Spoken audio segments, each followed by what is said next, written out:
Alhamdulillah Rabbil Mashriqain wa Rabbil Maghribain Alladhi khalaqa kulla shay'in zawjayn wa wajaba 'alaina al-ihsana bil walidayn ونشهد أن لا إله إلا الله وحده لا شريك له ونشهد أن محمدا عبده ورسوله سيد الكونين صلى الله عليه وعلى آله وأصحابه وأتباعه أجمعين لا إله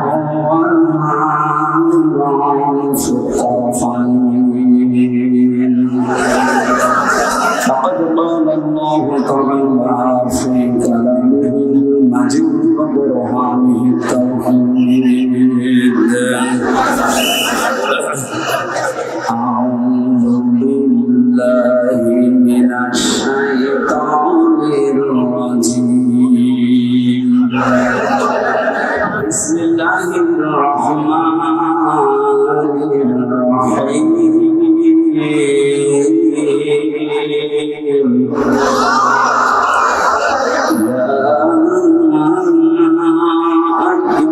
الذين آمنوا اتقوا الله حق تقاته ولا تموتن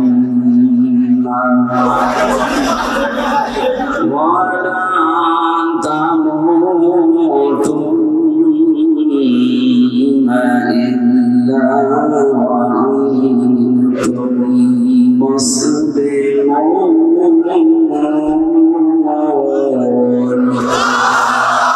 صدقت يا ربنا عن أبي هريرة رضي الله تعالى عنه قال النبي صلى الله عليه وسلم من مات ولم يخزن ولم يحدث به نفسه مات على شعبة من النفاق ابن مزار وقال تعالى في شان رسوله وما زادهم إلا إيمانا وتسليما اللهم صل على سيدنا مولانا poster আছে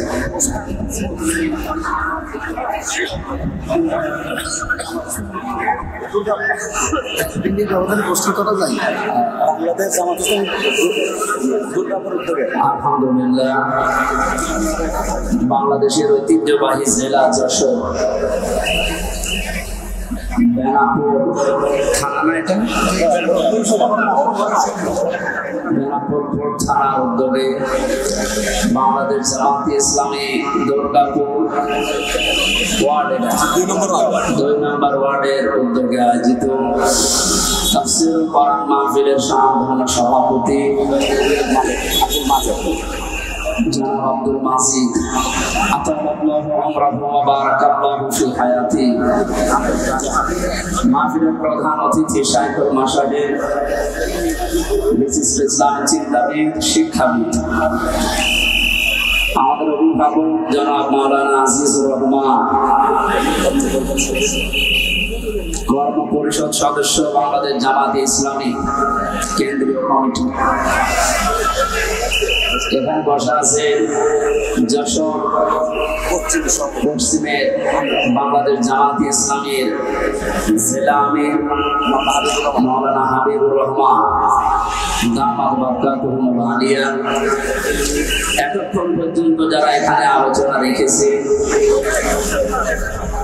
আমরা আপনাদের এই মাহফিলে যার উদ্দেশ্যে যার মাধ্যমে এসেছি আপনাদের এলাকার সন্তান ইসলামিক চিন্তাবিদ জনাব মাওলানা এনামুল হাসান বিন নূর, আলোচনা রেখেছেন মাওলানা রবিউল ইসলাম। আমার আগে যারা কথা বলছিলেন আপনারা দেখেছেন যশোরের কৃতি সন্তান ইসলাম সঙ্গীত শিল্পী শ্রদ্ধাভাজন ব্যক্তিত্ব বড় ভাই জনাব কবির বিন সামাদ আতানাল্লাহু আমরাহু ওয়া বারাকাল্লাহু ফি হায়াতি।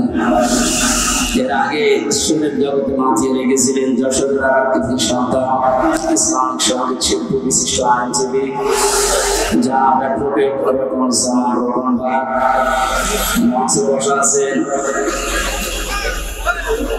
এলাকার সর্বজন শ্রদ্ধাভাজন ব্যক্তিবর্গ, একটা একটা করে নাম বললে অনেক সময় যাবে, আমাদের হাতে সময় কম।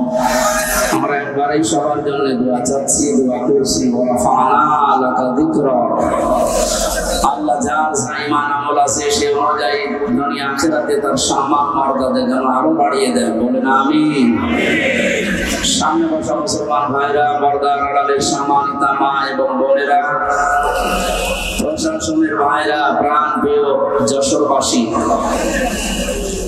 আল্লাহর দরবারে শুকরিয়া জানাচ্ছি যিনি একটা বিশাল পাথর আমাদের বুকের উপর থেকে নামিয়ে দিয়েছেন। জবান খুলে বলেন আলহামদুলিল্লাহ। এটা যে একটা নিয়ামত, এটা মানেন তো?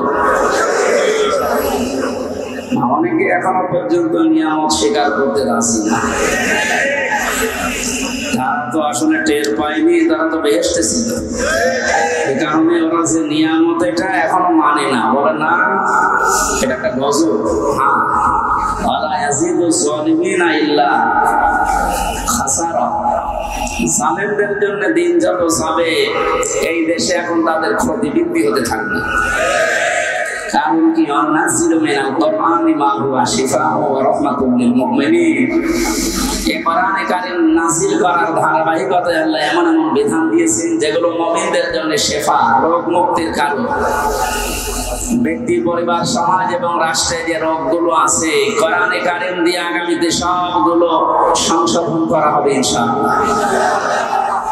বৈষম্য বিরোধী ছাত্র আন্দোলনে যারা শহীদ হয়েছে, জীবন দিয়েছে, আহত অবস্থায় এখন হাসপাতালে আছে প্রায় ৭০০-র উপরে, আমি জানি ৭৫০-র উপরে প্রায় মারা গেছে দেশে। না, মারা যায়, শহীদ হয়েছে, মারা গেছে। যে মানুষগুলো জীবন দিয়ে গেল অনেকে এখনো পর্যন্ত স্বীকার করে না যে এরা শহীদ। আপনি ভুল পথে আছেন। জালেমের জুলুমের সামনে নিজের জীবনটা পর্যন্ত যে লোকটা দিতে পারে সে শহীদ হবে নাকি আরেকবার মরে দেখারও লাগবে? কোরআনে কারীম জানিয়েছে ওয়ালা তাকুলু লিমান ইউকতালু ফি সাবিলিল্লাহি আমওয়াত বাল আহইয়াউ ওয়ালাকিন লা তাশউরুন। সূরা বাকারার ১৫৪ নম্বর আয়াতে আছে। তাফসীরে ইবনে কাসির আর ফাসিরাতুল কোরআন দেখবেন ব্যাখ্যা লেখা আছে। আল্লাহ পাক বলেন মুখ দিয়ে কোনোদিন কথা বলবি না, যেহেতু মানুষ মুখ দিয়ে কথা বলে এজন্য মুখের উপর আল্লাহ নোটিশ দিয়েছেন। শুধু একজন দুইজনকে না, ওয়ালা তাকুলু, এটা বহুবচন। কেউ এ কথা বলার সাহস করবে না, কোনোদিন বলবে না যারা আমি আল্লাহর জন্য জীবন দিয়েছি এরা মারা গেছে। বরণেরা জীবিত কিন্তু তোরা টের পাস না, এতটুকু আল্লাহ শেষ করেননি। আল্লাহ পাক বলেন মানুষ মুখ দিয়ে কথা বলে এরপরে অন্তর দিয়ে ধারণা করে, এই জন্য ধারণার উপর আল্লাহ দিয়েছেন নোটিশ।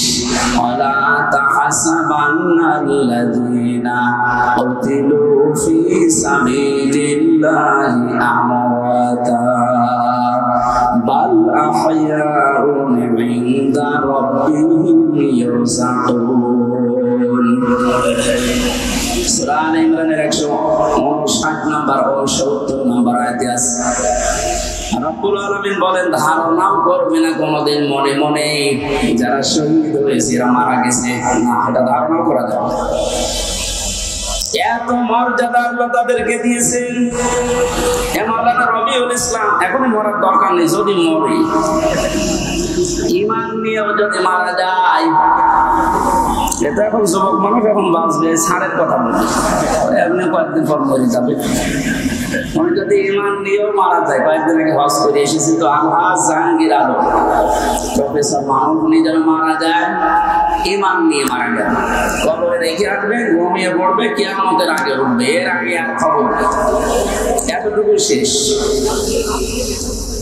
কিন্তু শহীদ আবু সাইদ, শহীদ আল্লামা দেলাওয়ার হোসাইন সাইদি রহমতুল্লাহ আলাইহি 90 সালে ময়দানে তিনি একবার এসেছিলেন।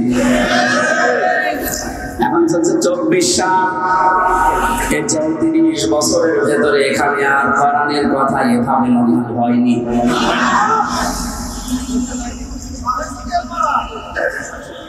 এই মানুষগুলোর নাম বললাম, ওনারা প্রফেসর জাহাঙ্গীরের মতো শুধু ঘুমিয়ে থাকবে কবরে না, আল্লাহ বলেন ওরা জীবিত থাকবে, ইনদা রাব্বিহিম ইউরযাকুন, ওরা তাদের রবের কাছে রিজিক খাবে। সুবহানাল্লাহ। আমরা জানি মানুষ ঘুমিয়ে থাকলে খায় না, যেহেতু উনি ঘুমিয়ে পড়বে এই জন্য ওনার খাবার দরকার নেই। যারা জীবিত থাকবে মানুষগুলোর খাবারের দরকার হয়। কিয়ামত পর্যন্ত মহান আল্লাহ শহীদদেরকে নিজে দায়িত্ব নিয়ে খাওয়াবেন। জোরে বলেন আল্লাহু আকবার। শহীদ আবু সাইদের কি তার জীবনের কোনো মায়া ছিল না? কয়েকদিন আগে গিয়েছিলাম রংপুরে, কবর জিয়ারত করার পরে দেখলাম ওর বাবা বেরিয়ে এসেছে।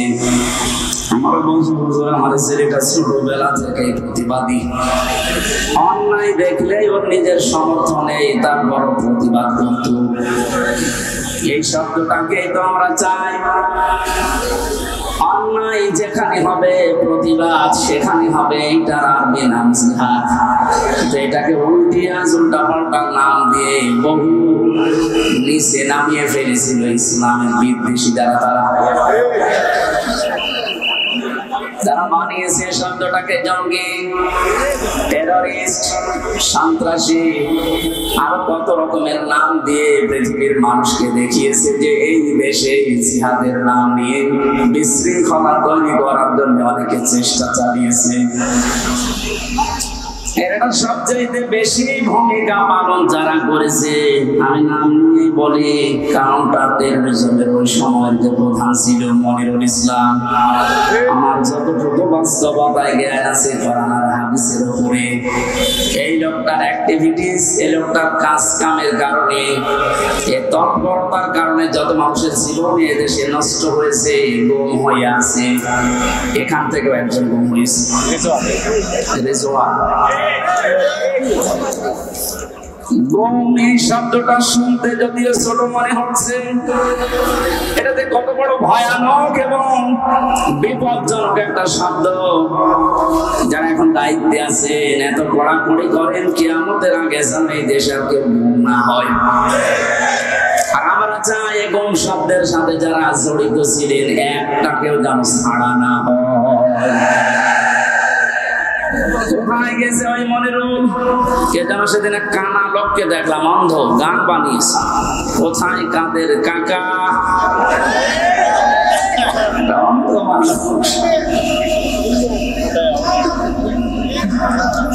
সুতরাং আমরা চাই এই গমের সাথে যারা জড়িত ছিলেন, আয়না ঘর বানিয়ে যারা মানুষকে একদিন 2 দিন না 8 বছর 10 বছর পর্যন্ত, আমার মনে হয় যাদের ভেতরে অন্তত সারা পরিমাণে মনুষ্যত্ব আছে, তারা কোনদিন আয়না ঘরের ভেতর থেকে পাহারা দিয়ে এসে নিজের বাড়িতে ঘুমানো সম্ভব না। আমার রিমান্ডে যে মাটির নিচে ছিলাম সেখানে ওরা রেখেছিল, আমার উপর যে অত্যাচার করতো, মাঝে মাঝে চিন্তা করতাম আল্লাহ এরাও তো মানুষ, এরা বাড়ি যে স্ত্রীর কাছে থাকে কি করি, এটা তো ঘুম আসার কথা না। এরা নিজেরাই আমাকে বলতো আপনার কোনো দোষ নেই আমরা জানি, তারপরও আপনি এই করতেন আমার সাথে। কারো কাপড় দিয়ে চোখ বেঁধে হাত পেছনে বেঁধে রেখে মাথায় দড়ি দিয়ে টাঙিয়ে রাখতেন, আর আপনি বানিয়েছে ঘুমাতেন, আপনার ঘুম আসতো কি করে? তার মানে মনুষ্যত্বের সারা পরিমাণ একটা কিছু ছিল না, এরা মানুষের বাইরে চলে গেছে। আমার সাথে ভালোবাসতো আমাকে, তাই যদি এই করে যাদের ওরা দেখতেই পারে না, মাঝে মাঝে বলতো হুজুর আপনার ওয়াজ শুনি আমরা। ওরে শয়তান, কিসের ওয়াজ শুনতে?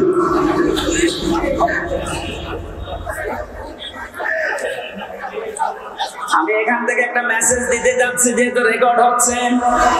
আর শুধুমাত্র হারুন, বিপ্লব, বেনজির এদেরকে নিয়ে আলোচনা হচ্ছে না, আলোচনা বেশি হওয়া দরকার এটা মনের মুখে নিয়ে। বহু মানুষের জীবনে লোকটা নষ্ট করেছে এই জঙ্গি নাটক সাজিয়ে, বিশ্বের কাজে দেখাতে চেয়েছে হ্যাঁ এদেশের এরকম কিছু আছে। 2 টাকা খরচ হলে সেখানে 20 টাকা রাষ্ট্রের খরচ করেছে। এই লোকটা শাস্তি হওয়া দরকার, নয়তো সামনে এরকম বহু শয়তান পেতে আছে, ওরা এসে আবার এটা চালু করবে। একে যদি যেভাবে শাস্তি দেওয়া দরকার ওইভাবে দেওয়া যেত, সামনে যে অন্যায় হবে বলে আশা করছি বন্ধ হয়ে যেত। কথা বলেন ঠিক কিনা? আমার মনে হয় আয়না ঘরটা একেবারে বিলুপ্ত না করে রেখে দেওয়া দরকার। তাম পৃথিবীর মানুষেরা কিয়ামত পর্যন্ত এই পৃথিবীতে যারা আসবে, বাংলাদেশে যারা দেখতে আসবে, এরা যারা দেখে বসে যে এই দুনিয়ায় বাংলাদেশ নামক যে দেশ ছিল, এ দেশে একটা জালেম ছিল। 1628 জন মানুষ দায়িত্বে ছিল, তার ভেতরে একজনের হাত খোলা ছিল, আর বাকি 1627 জন মানুষের হাত সব বাঁধা ছিল। গত কয়েকদিন আগে আমার যত মামলা ছিল সব ঢিসমিস হয়ে গেছে, সব বেকসুর খালাস দিয়ে দিয়েছে। আমি মনে করলাম মাননীয় আদালতকে প্রশ্ন করে যে মাননীয় আদালত, এই মামলা তো 3 বছর আপনার কাছে ছিল, প্রত্যেক মাস 2 মাস 3 মাস পরে পরে মামলা আপনার কাছে আসতো, 3 বছরে কতবার এসেছে, আপনি কোনদিন এই মামলার রায় দিলেন না। আগে বলতেন যে হাত বাঁধা, এখন হঠাৎ করে রায় দিয়ে শুধু রায় না বেকসুর খালাস, তার মানে আপনি প্রমাণ করে দিলেন যে আমার কোনো দোষ নেই। কথা বলেন কেন? আর কোনো দোষ পাইনি, এই জন্যই তো আমাকে বেশি করে খালাস দিয়েছে। আমার 3টা বছর যে নষ্ট করে দিলেন, কেড়ে নিলেন, যেভাবে কষ্ট দিলেন, আপনাকে জেলখানার কন্ডেম সেলের ভেতরে আমাদের রাখলেন। আমি চাই আমার মামলার আয়ু ওই নিজাম থেকে শুরু করে একেবারে উপরে যিনি বসা ছিলেন, যারা এর সাথে জড়িত প্রত্যেককে আমার মতো 3 বছর শাস্তি দেওয়া হোক। বেশি করে ফেললাম না, বেশি না। আইনা ক্বাবতুম ফাআকিবু বিমিসলি মা উকিবতুম বি। যতটুকু অত্যাচারিত তুমি হও ওই পরিমাণে যদি করো কোনো গুনাহ নেই। আমি তো এটাই চাচ্ছি। আপনি আমার উপরে যা করেছেন আমারটা আমি বললাম, ব্যারিস্টার আরমানের উপরে যা করেছেন 8 বছর, আমাকে তো 1 তালা মাটির নিচে নিয়েছিলেন, আর ওরে নিয়েছে 3 তালা মাটির নিচে। আজান কি, দিন কখন রাত কখন আমরা জানতাম না, আন্দাজে ইশারায় নামাজ পড়তাম। এই কঠোর অবস্থা 1 দিন 2 দিন হলে মেনে নেওয়া যায়, 8 বছর আপনার কল্পনার বাইরে চলে যাবে। এরপর অনেকে সাফাই গাছে যে কি করেছে তারা কুকুরের মতো তাড়িয়ে দিলেন। আজকে তার ছেলে স্ট্যাটাস দিয়েছে, বাংলার মানুষেরা আমার মাকে কুকুরের মতো বিদায় করে দিয়েছে। কথা বলছে, কি বলছে না বলছে, মাথা খারাপ হয়ে গেছে। কেন কুকুরের মতো তাড়িয়ে দিয়েছে? তার বাস্তবতায় আয়না ঘর। আমার যতটুকু বাস্তব জ্ঞান আছে, এদেশের 18 কোটি মানুষকে যদি জালেমরা যা করেছে, 18 কোটি মানুষ সবাই বলে আমরা মাফ করে দিলাম, উদার হয়ে ব্যারিস্টার আরমানের বক্সগুলো মাফ করবে না।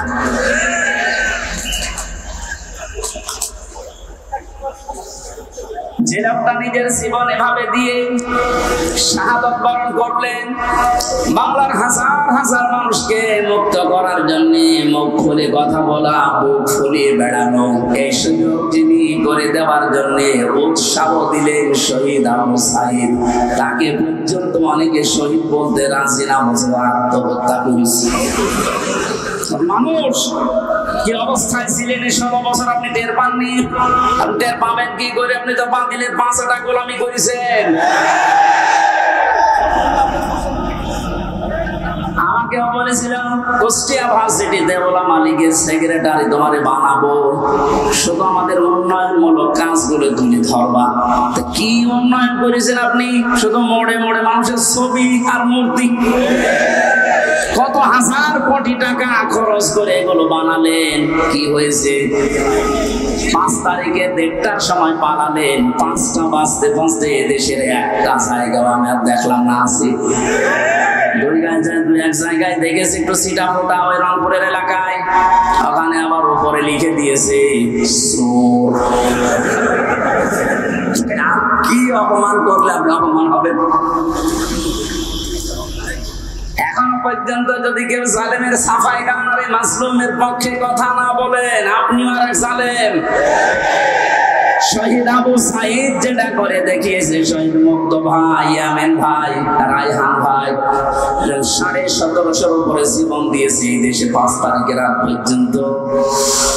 যারা এগুলো জীবন দিয়ে গেল, উৎসাহ দিয়ে হাজারো মানুষকে, লক্ষ মানুষকে রাস্তায় নামিয়ে জালেমকে বিদায় দিল। আল্লাহ প্রত্যেককে শাহাদাতের সর্বোচ্চ মাকাম যেন দান করে।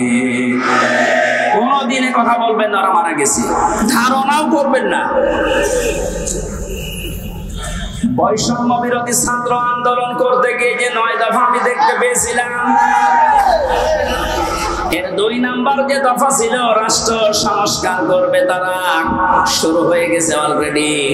আমরা আহ্বান জানাবো যারা দায়িত্বে আছেন, ইমিডিয়েটলি সকাল আসতে আসতে যেন শুনি বাংলার 1628টা চেয়ারের আগের কেউ নেই, সব নতুন এসেছে।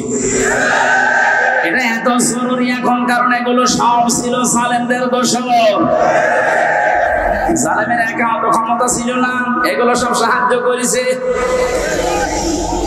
যতগুলো কারাগারে আলেমদেরকে সব চাইতে বেশি শাস্তি দিয়েছে, তার ভেতরে কাশিমপুরের হাই সিকিউরিটি। এটা এরা হুজুর দেখলে, আলেম দেখলে, একামতের দিনের লোক দেখলে ওদের বৃদ্ধি বেড়ে যেত। অন্যান্য মানুষ মার্ডার করে এসেছে, তারা সারাদিন ঘুরে বেড়ায়। আর আমার মূল্যচুরি মামলা 24 ঘন্টা ফাঁসির কন্ডেম সেলের ভেতরে তালা লাগিয়ে রাখে, এরপর আবার সিসি ক্যামেরা দিয়ে রাখে। আমার সাথে কেউ কোনো কথা বলে এমনি মুখ দিয়ে কথা বের হচ্ছে, ভেতরে কত সালা বলেন তো আমার। আমি আহ্বান জানাবো 1,10,000-এর উপরে এখনো পর্যন্ত বাংলার বিভিন্ন কারাগারে মানুষ বন্দী আছে। এর ভেতরে আমার মনে হয় 100 জনের 70 জনই তার মামলা সম্পর্কে আমার মতো জানি না। আমি যেমন 3 বছর পরে মুক্তি পেয়েছি, ওরাও দেখবেন 3-5 বছর 10 বছর পরে এমনি মুক্তি পেয়ে যাবে। শেষে প্রমাণ করবে আদালত যে এ নির্দোষ, কোনো দোষ পেলাম না। তাহলে 10 বছর নষ্ট করলেন কেন? আমার যে ধারণা, বাস্তবে আমার মনে হয় যত মানুষ বেকসুর খালাস পাবে, এর সাথে যে পুলিশ জড়িত, যে কর্মকর্তা জড়িত, যে বিচারপতি জড়িত, এতদিন আপনি রায় দিলেন না কেন? বলেন আমার হাত বাঁধা।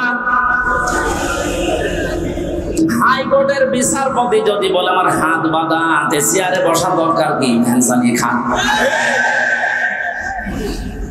যে 228 জনের মাত্র একটা হাত খোলা ছিল, বাকি সব বাঁধা ছিল। আমার বিচারপতি আমার এই কথাই বলতো, হুজুর কি করবো, এতদিন হাত বাঁধা ছিল, এখন হাত খুলে গেছে, এজন্য কোনো কিছু দেখতে পাই না। আমার মামলাটা এভাবে দেখার পরে বলছে কি নিয়ে বিচার করব, কোনো মান নেই, খালাস দিয়ে দিল। ওনার যেমন হাত খোলা, এখন ন্যায় বিচার করার সাহস পাচ্ছে, শক্তি পাচ্ছে। সারা দেশে যত চেয়ার আছে, কারো হাত আমরা বাধা দেখতে চাই না, সব খোলা দেখতে চাই। কালকে আমার রাতে ছিল চৌগাছা, ওসি সাহেব এসে আমার সাথে খাবার খাবে বলে আকাঙ্ক্ষা পেশ করি যে আমি খাবার খাবো। দেখা করার পরে বলছে, হুজুর আমি আপনাকে থানায় এই কয় বছর আসতে দেইনি, আমার মাফ করে দেন। আমার কিছু করার নেই, আমার হাত বাঁধা ছিল। শুরু হয়েছে না এদেশের 1628 জন যে বলছে, আমি হিসাব করে করে দেখেছি 64 জেলার 64টা ডিসি, এসপি, এএসপি, টিওনো, ওসি, এমপি, মন্ত্রী, উপজেলা চেয়ারম্যান, মেয়র, এগুলো হিসাব করে মিলাবেন, দেখবেন কলম খাতা দিয়ে 1628 জন হবে। এই মানুষগুলো এখন সব যেহেতু হাত খোলা, আমরা চাই যে এদের হাত কিয়ামতের আগে যেন কেউ বেঁধে দিতে না পারে, তাহলে ন্যায় বিচার কায়েম হবে। আর পরিপূর্ণ যদি দেখতে চান তাহলে কোরআন লাগবে। কথা বলেন না কেন? অনেকে প্রশ্ন করে, কয়েকদিন আগে আপনি সিঙ্গাপুরে, মালয়েশিয়া গেলেন, ওখানে তো কোরআনের আইন চলে না, ওখানে তো ন্যায় বিচার আছে। হ্যাঁ আছে, 100 নেই। ওরাও আন্দাজের উপরে মানুষের কথা শুনে অনেক অবিচার করে, আমি নিজে দেখেছি। কারণ ন্যায় বিচার কায়েম করার জন্য এইটার বিকল্প পৃথিবীতে কিছু নেই। আমান হাকামা বিহি আদালা, যারা কোরআন দিয়ে বিচার করে এরা ন্যায় বিচার কায়েম করতে পারে। সুতরাং পৃথিবীর যেখানে এইটা কায়েম না হবে 100% আপনি ন্যায় বিচার পাবেন না। 53 বছর তো দেখতে পেলেন, এই যে মাওলানা আজিজুর রহমান মুরব্বী বসে আছে,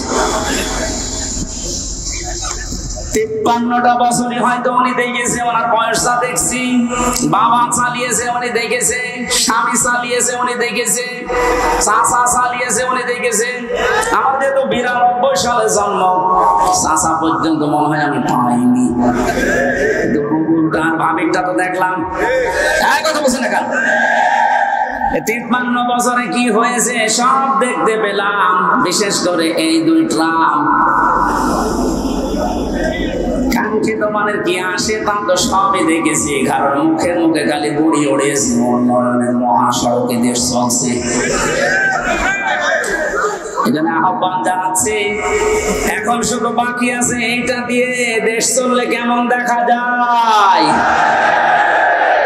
এটা দিয়ে যেন বাংলার 56,000 বর্গ মাইল চলে, আর কেমন দেখা যায় এটা দেখে মরা খুব ইচ্ছা আমার। আর কার ইচ্ছা আছে এটা দেখতে হাত তোলেন তো, লিল্লাহি তাকবীর। আন্দাজে হাত তুলবেন না, সামনে কিন্তু আসছে এটা দেখা। লিল্লাহি তাকবীর।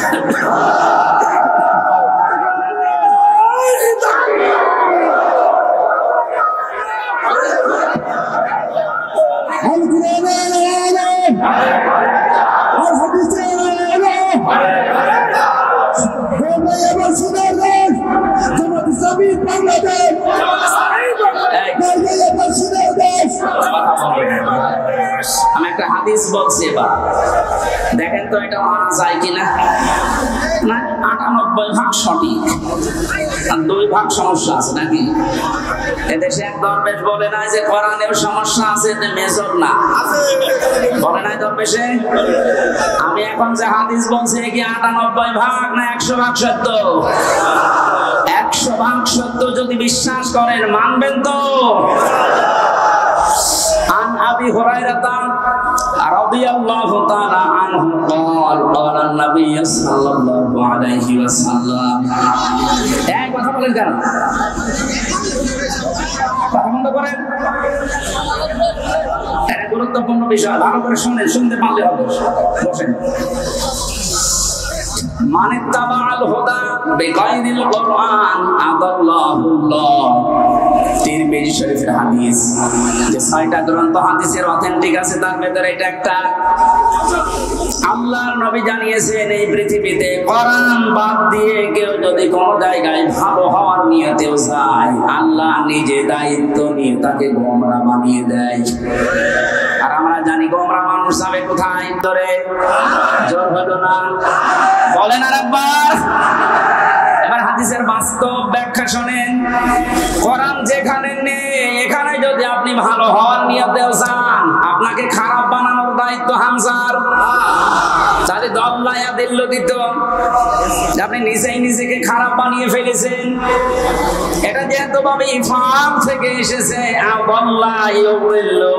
বাংলা অর্থ দাঁড়িয়েছে আপনি হয়তো ভালো হওয়ার নিয়তে কোনো জায়গায় গিয়েছিলেন, কিন্তু সেখানে কোরআন ছিল না, কোরআনের কর্মসূচি চলে না, আপনি গেলেন কেন সেখানে? এই জন্য আল্লাহ নিজে দায়িত্ব নিয়ে আপনাকে গোমরা বানাবে, আর গোমরা মানুষ যাবে। সুতরাং আজকের এই ময়দানে গরমে শুধু আসা না, কঠিন একটা সিদ্ধান্ত নিয়ে যাওয়া লাগবে। কোরআন যেখানে নেই ওই দরবার যদি আমার বাবাও কায়েম করে, ও দরবারে আমি নেই। কোরআন যে রাজনৈতিক দলে নেই, যাদের কর্মসূচিতে কোরআন নেই, ও রাজনৈতিক দলের প্রতিষ্ঠাতা যদি আমার বাবাও হয়, আমি ওই দলে নেই। কারা কারা এটা মানতে পারবেন দেখি? আন্দাজ হাত তুলবে না কিন্তু। দেখেন তো, হাত বলে নিকে দেখেন তো।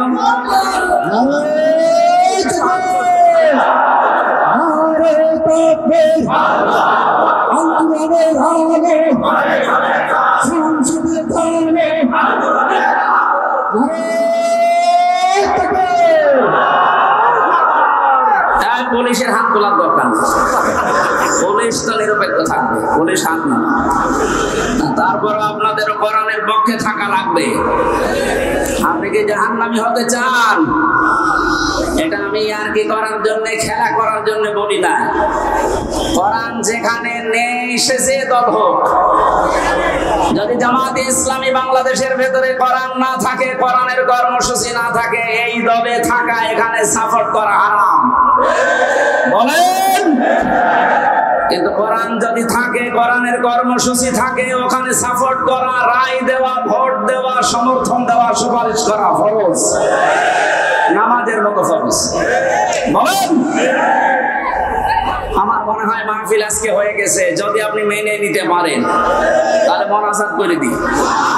কেউ ওয়াজ করব আর।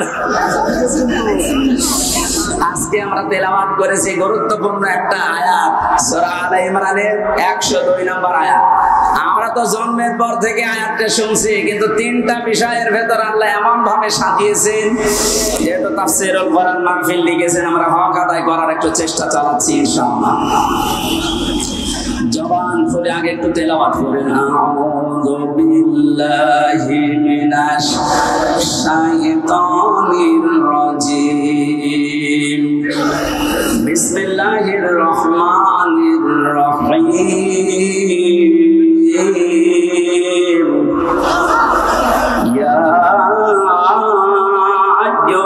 আইয়ুহাল্লাযীনা আমানু তাকুল্লাহা হাক্কা তুকাতিহি ওয়া লা তামুতুন্না ইল্লা ওয়া আনতুম মুসলিমুন।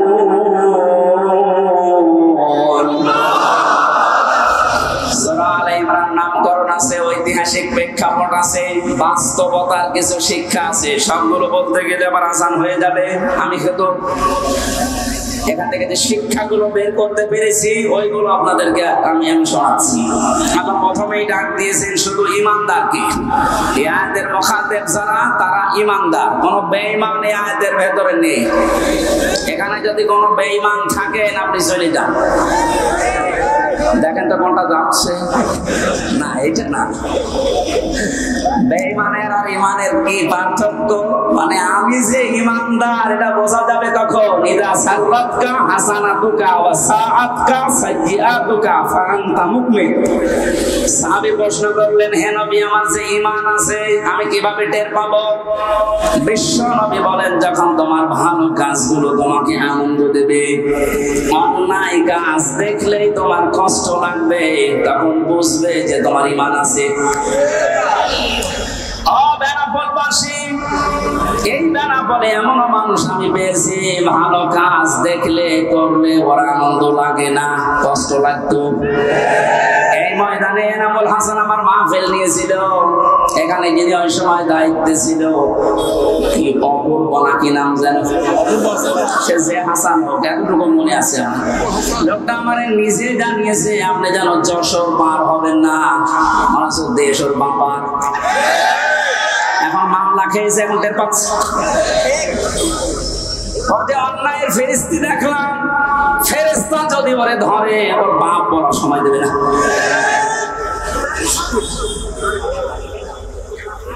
আল্লাহ বছর থেকে যে আপনাদেরকে বাঁচিয়েছে, এখন যিনি আছে মনে হয় আল্লাহর ওলি হবে। আল্লাহ ওনাকে হায়াত দেয়, তাই যে বাঁচিয়া জানাচ্ছি একটা ছোট্ট বাচ্চা পাওয়া গেছে, সুমাইয়ার নাম, স্টেজের পিছনে আছে।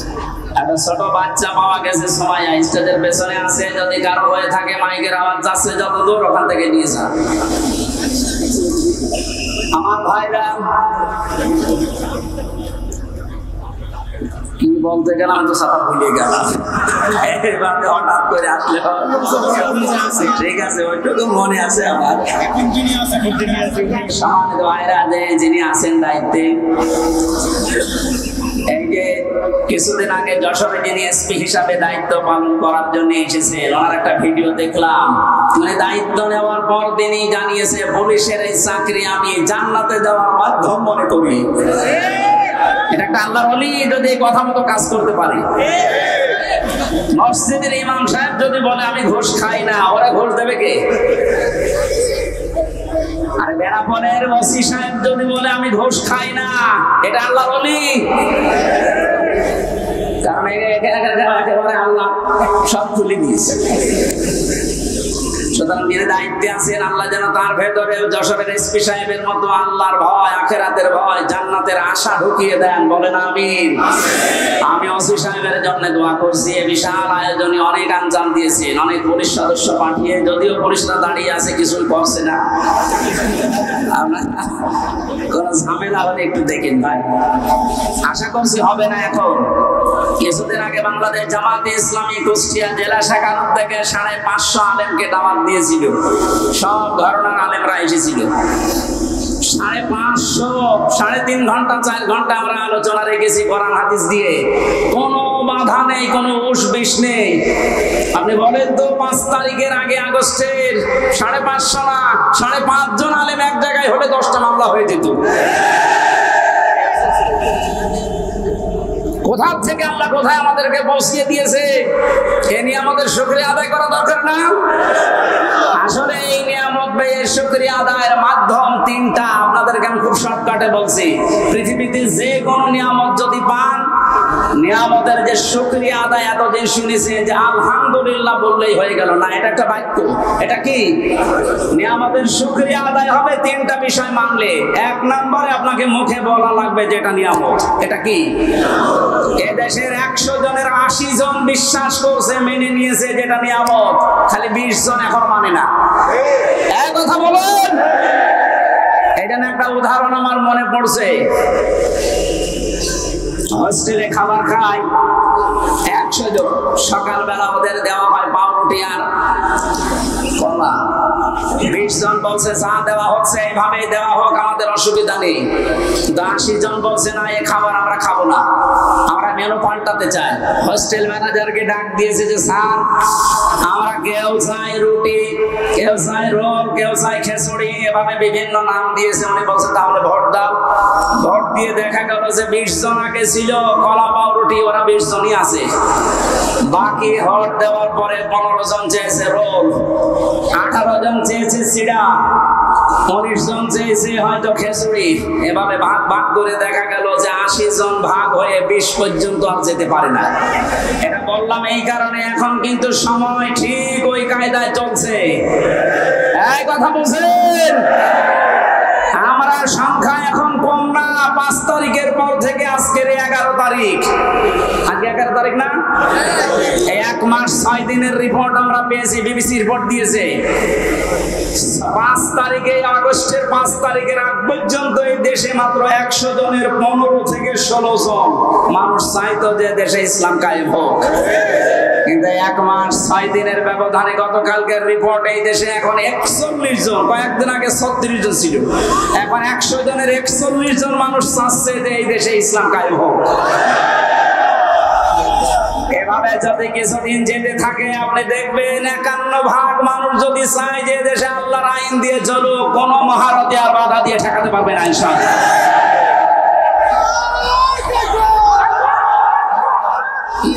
আমার কথা শেষ হলো।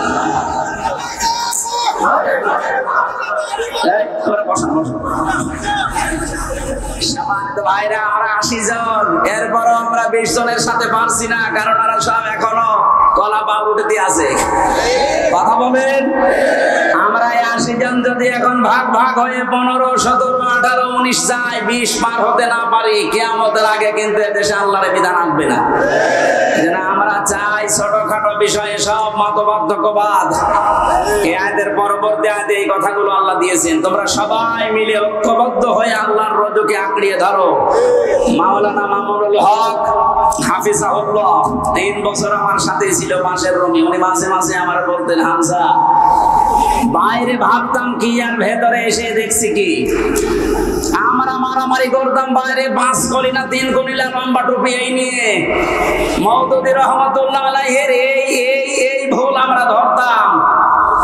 কেউ হাত বাঁধা নিয়ে, কেউ মনাজাত নিয়ে ফতোয়াবাজি করতাম। আর এখানে এসে বাস্তবতায় কি দেখছি, বাইরে যদি যেতে পারি, কথা দিয়ে গেলাম তোমার সাথে, বাইরে যেতে পারলে সব ছোটখাটো বিষয় বাদ আমরা সব এখন আল্লাহর দ্বীনের জন্য এক হব। আমি দেখতে পাচ্ছি ইউনিয়নের কথা রাখতেছে। সব ঘরানার ইসলামী মাইন্ডের হোক আর যারা উদারপন্থী এই দেশে আছে, জালেম বাদ দিয়ে, তারা সব এখন প্রায় এক হয়ে গেছে। যেহেতু এটা ফরজ উনি উপলব্ধি করেছে, উনি তো আর আমার মতো ছোটখাটো হুজুর না, শাইখুল হাদিসের বেটা শাইখুল হাদিস। কথা বলে দেখালো যে সিদ্ধান্ত নিয়ে এগিয়ে এসেছেন।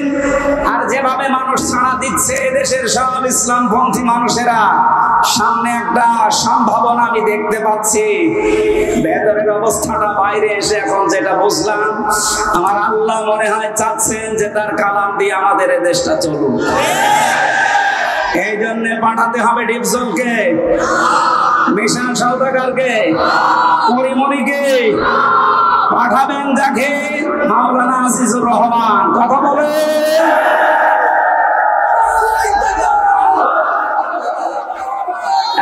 একটু ছোট।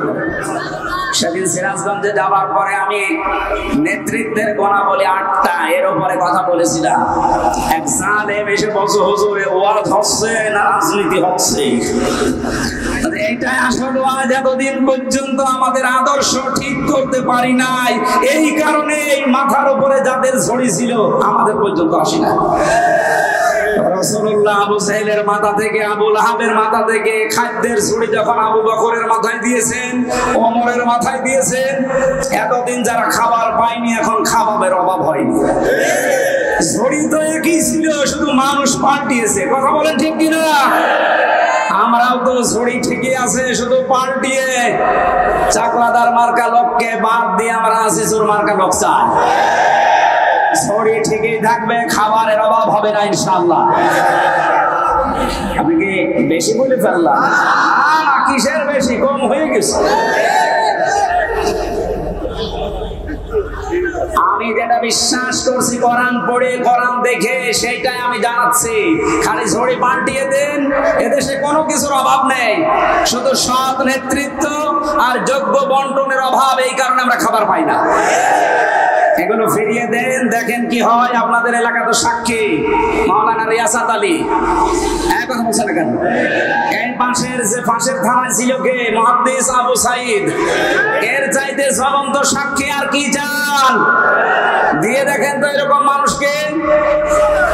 আমি কথা দিয়ে যাচ্ছি, যদি যা বলছি না মেলে, আমি জীবনে মাহফিলে আর কোরআনের কথা বলবো না, আপনাদের মতো হয়ে যাবো। যান।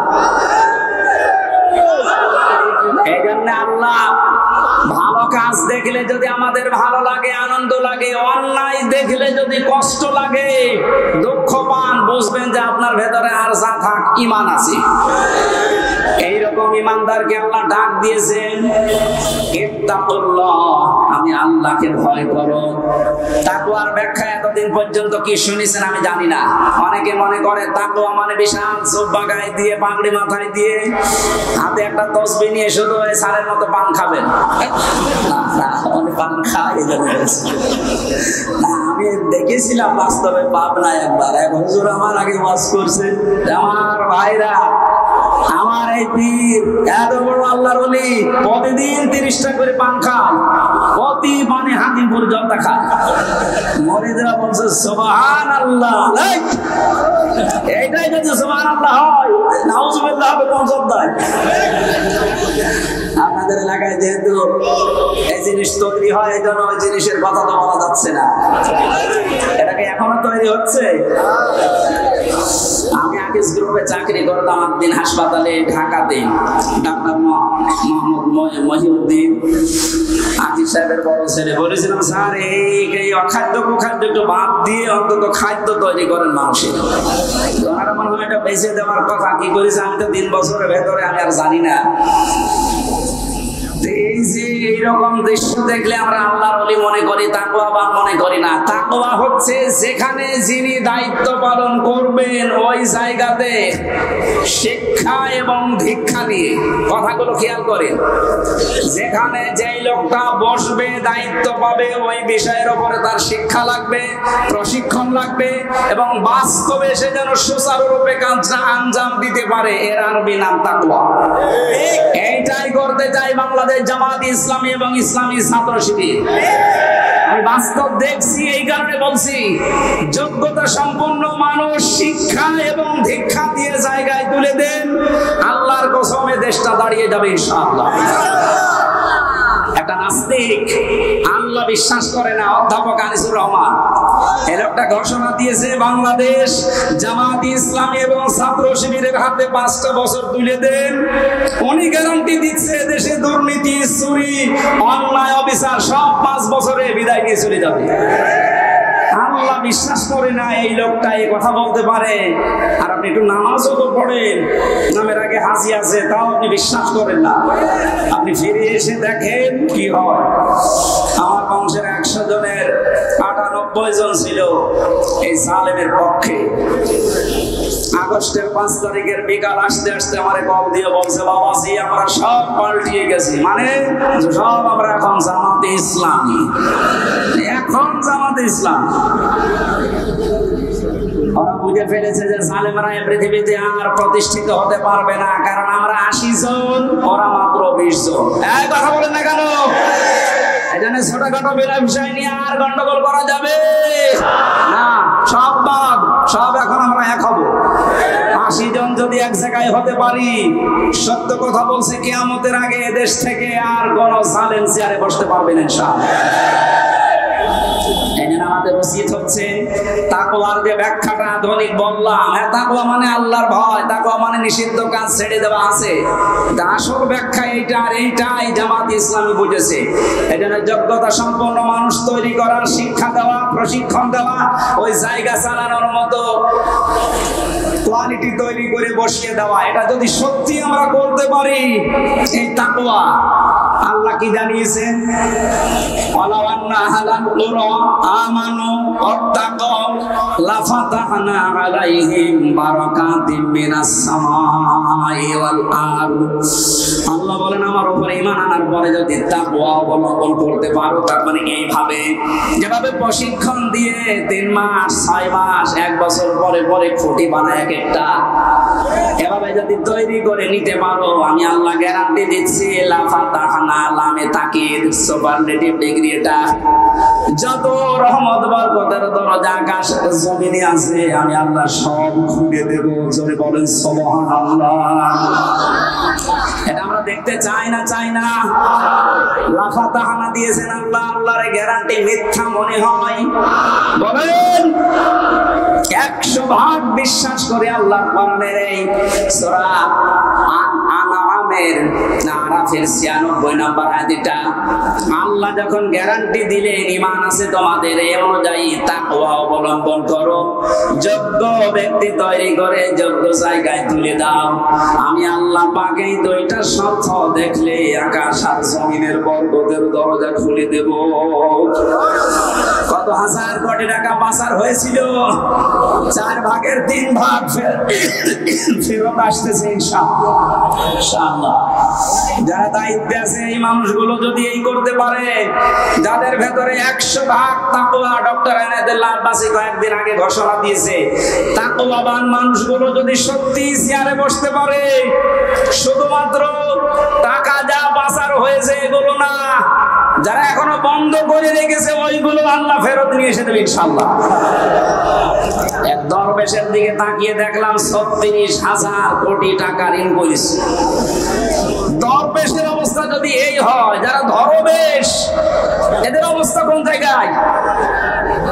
সব কয়টা বিভাগেরা এমন জায়গায় পৌঁছিয়েছিল, শয়তান দেখে হাসতো যে আমি আর কি শয়তানি করবো, এটা আমার চাইতে বড় শয়তান। এখানে তাকওয়ার আমি এখানে 9টা ব্যাখ্যা পেয়েছি, সংক্ষেপ করছি। আপনারা একটু তাফসিরে ফি জিলালিল কোরআনটা একটু দেখবেন। এটা আমি জেলখানায় থাকতে বেশি বেশি স্টাডি করেছিলাম, এই জন্য রেফারেন্স গুলো এখান থেকে বলা হয় বেশি। ওয়ালা তামুতুন্না, মৃত্যুবরণ করবা না, ইল্লা ওয়া আনতুম মুসলিমুন, যতক্ষণ মুসলমান হতে না পারো। এই ঘোষণা কার? আরো জোরে বলেন। মুসলিম শব্দটা ইসলাম থেকে, সিলমন থেকে এরকম ভাগ ভাগ করে এসেছে। এই পৃথিবীতে যে ইসলাম আমরা বলি এটা 2 প্রকার। ইসলাম কয় প্রকার? আরো জোরে বলেন। একটা ইসলাম হচ্ছে প্রাকৃতিক ইসলাম, আর একটা হচ্ছে শরীয়ত ইসলাম। প্রাকৃতিক ইসলাম এই যে আম গাছে আম ধরা, সূর্য যেদিকে উঠতেছে তৈরি হওয়ার পর থেকে কিয়ামত পর্যন্ত ওইভাবে ডুবতে থাকবে, এটা প্রাকৃতিক। এটা কি? এইটার দায়িত্ব আল্লাহ মানুষকে ছেড়ে দেয়নি। সারা জীবন চেষ্টা করলেও আপনি আম গাছে তার ধরাতে পারবেন? কারণ এই নিজাম, এই নিয়ম কার বলেন তো? আল্লাহ ওটা কায়েম করে দিয়েছেন, কিয়ামত পর্যন্ত থাকবে। কিন্তু শরীয়ত ইসলাম যেটা কাগজে আল্লাহ দিয়েছেন, এই যে কোরআনের কাগজে, হাদিসের কাগজে, এই কাগজে ইসলাম জমিনে দাঁড় করানোর জন্য আল্লাহ পাক নিজে দায়িত্ব নেননি, এটা আমাদের উপরে ছেড়ে দিয়েছেন। এর আগেও আল্লাহ নেয়নি, এখনো নিচ্ছেন না, ভবিষ্যতেও নেবে না। হ্যাঁ, আমাদের অ্যাক্টিভিটিস দেখে আল্লাহ আমাদের হাতে তুলে দেবে।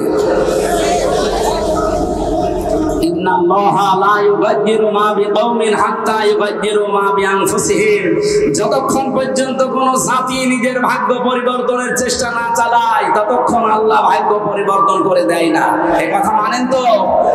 সময় সুযোগ যখন এসেছে, আমাদের ভাগ্যকে আমাদেরই পাল্টাতে হবে।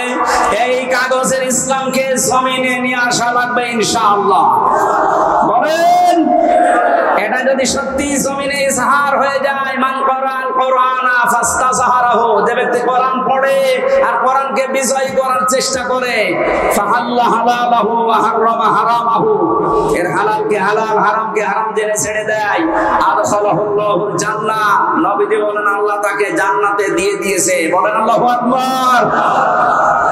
এই কাজ যদি কেউ না করে, দুনিয়ার কাজ মনে করে ছেড়ে দেয়, যে কাগজ ইসলামকে জমিনে প্রতিষ্ঠিত করা এটা রাজনীতি, দুনিয়ার কাজ, নবীজি বলেন মান মাতা, যে ব্যক্তি মরে গেল, আলাম ইয়াফুজু, গজওয়া করা, আন্দোলন করা, দিন কায়েম করার কোন সিদ্ধান্ত, মন মানসিকতা, সাপোর্ট তার ছিল না, আলাম ইউহাদ্দিস বিহি নাফসাহু মাতা আলা শুবাতিন মিনান নিফাক, এই লোকটা মারা যাওয়ার সময় নামাজি হতে পারে, রোজাদার হতে পারে, হজ করা হতে পারে, কিন্তু মুনাফিক হয়ে পড়বে। বলেন নাউজুবিল্লাহ।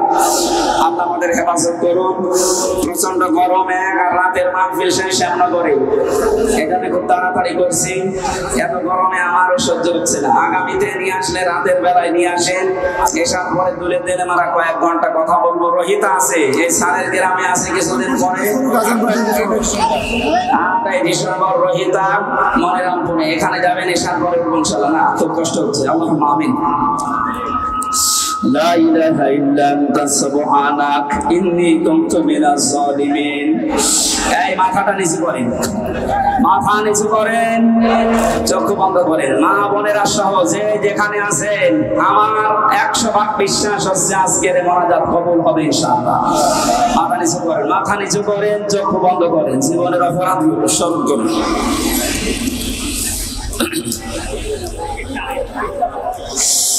ربنا ظلمنا أنفسنا وإن لم تغفر لنا وترحمنا لنكونن من الخاسرين। আরশের মালিক, দিনের বেলা হাজারো কাজ আমাদের ছিল, সব বাদ দিয়ে তোমার কোরআনের জন্য ছুটে এসেছি। তুমি তো বলেছো আমার দিকে এক পায়ে গিয়ে আসলে আমি তার দিকে দৌড় নিয়ে যাই। দেখো আমাদের এখানে এমন মানুষ বসে আছে, 5টা মিনিট তার জন্য বের করা সম্ভব না, এত ব্যস্ত। সব বাদ দিয়ে তোমার কোরআন বোঝার জন্য, শোনার জন্য যারা ছুটে এসেছে, এদেরকে তুমি অমরের মতো পুড়ে নাও। জিরো থেকে হযরত ওমরকে যেভাবে হিরো বানিয়ে দিয়েছে আল্লাহ, যশোরের এই মানুষগুলোকেও তুমি কোরআনের ইজ্জতে হিরো বানিয়ে দাও। মাহফিলের সওয়াব যদি দিয়েই থাকো, আল্লাহ তাআলা সাইফুল ভাই সহ এনামুল হাসান বিন নূর সহ যত মানুষ এই মাহফিলে রাত দিন, একটা দিন পুরা পেয়েছে, একটা রাত পুরা পেয়েছে, না ঘুমিয়ে না খেয়ে সারা রাত সারা দিন ধরে যারা জান্নাতের বাগান সাজিয়েছে, এদেরকে ধরে উত্তম প্রতিদান দাও। যারা স্বেচ্ছাসেবকের দায়িত্ব পালন করছে আল্লাহ, যে প্রশাসনের ভাইগুলো আজকে দায়িত্ব পালন করেছে, এদেরকে যে মা পেটে নিয়েছে, মায়ের পেট তুমি খালিদার মত বানিয়ে দাও। হাজার হাজার লক্ষ লক্ষ মা বোনেরা এখানে বসে আছে পেছনে, আইলেদেরকে তুমি আয়েশার মতো ফাতিমার মতো বানিয়ে দাও। অনেকের এমন রোগ আছে মানুষের কাছে বলতেও পারে না, তোমার কাছে বলছে আল্লাহ তুমি শুনতেছো। যাদের যে রোগ দিয়েছো আল্লাহ শেফায়ে কামিলা আজলা নসিব করে দাও। তোমার হাবিব জানিয়েছে বান্দা যখন গুনার কথাগুলো স্মরণ করে পেছনের অপরাধগুলো মনে করে চোখের পানি এক ফোঁটা ফেলতে পারে, আল্লাহ পাক তার পেছনের অপরাধ শুধু মাফ করে দেয় না, জায়গাগুলো নেকি দিয়ে পাঠিয়ে দেয়।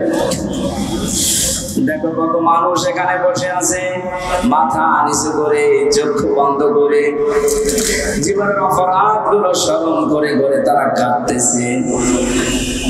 আশা নিয়ে আমিও হাত তুলেছি, আমাদের জীবনের একটা অপরাধ আর বাকি রেখো না। শয়তানের ধোঁকায় নফসের জালে পড়ে আমরা অপরাধ করেছি, আমরা স্বীকার করছি, গোপনে না আমরা প্রকাশ্যে ঘোষণা করছি আমরা অপরাধী, আমরা অপরাধী, আমরা স্বীকার করে নিলাম। আল্লাহ আদম নবী আমাদের আদি পিতা, তিনি অপরাধ স্বীকার করেছিলেন, তুমি মাফ করে দিয়েছো। শয়তান অপরাধ স্বীকার করার পরে স্বীকার করে নাই, অপরাধ করার পরে জন্য তুমি মাফ কর নাই। আমরা শয়তানের মতো না, আমাদের বাবা আদম নবীর মতো আমরাও মাথা নিচু করে ক্ষমা চাচ্ছি। আল্লাহ সত্যি আমরা অনুতপ্ত, আমরা অনুশোচনা করছি, স্বীকার করছি সবার সামনে আমি হামজা অপরাধী, আল্লাহ তুমি মাফ করে দাও।